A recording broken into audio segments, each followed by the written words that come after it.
Good morning everyone! Samahan niyo ako at magluluto tayo ng upo. Ano nga ba ang English ng upo? Kasi sa ibang bansa meron din naman upo. So ang upo ay battle gourds. So tignan nyo na lang sa Google kung tama nga ba yung sinasabi ko. So ito na nga guys, magluluto tayo nito. Siyempre lulutuin natin yung pinakasimpleng way kung paano lutuin yung upo.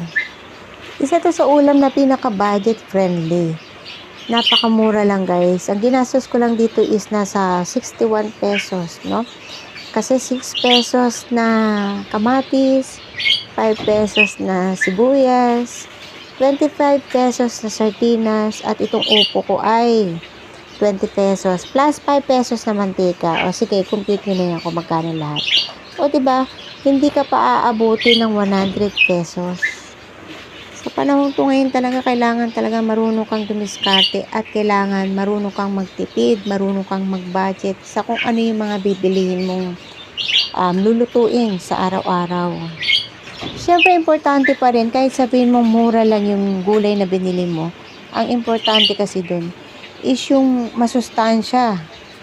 Tulad nitong upo, kasi rich in source of vitamin C, K, and calcium. It helps in maintaining a healthy heart and bring down the bad cholesterol levels. Kaya nga yung mga matataas ang dugo o yung high blood, kumakain itong upo. Pwede nga ito, ilalaga mo lang tapos sausaw mo lang sa patis. Masarap to, lalo na yung bagong pitas kasi manamis-namis. So eto na, ginisa ko yung sibuyas at saka kamatis. Kung napansin nyo, wala pa rin akong bawang. Absent pa rin yung bawang ko. So, ito na nga guys. Pagkatapos kong magisa yung sibuyas at saka kamatis, lagay ko na tong sardinas.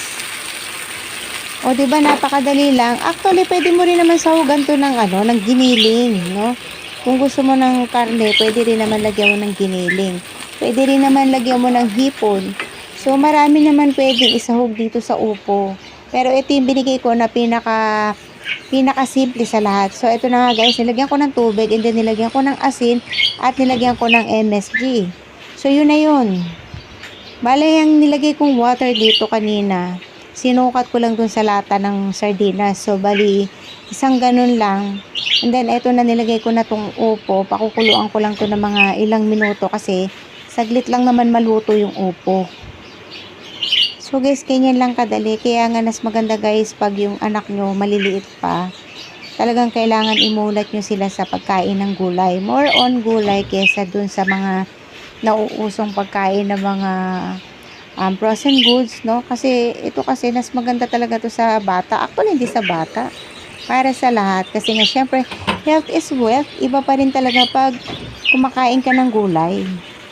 So, eto na, bago tayo magtapos, magte-thank you po muna ako sa inyong lahat. Maraming salamat po dun sa matyagang nanonood sa aking channel. At kung bago ka sa channel ko, please like and subscribe. And don't forget to click the notification bell for new updates.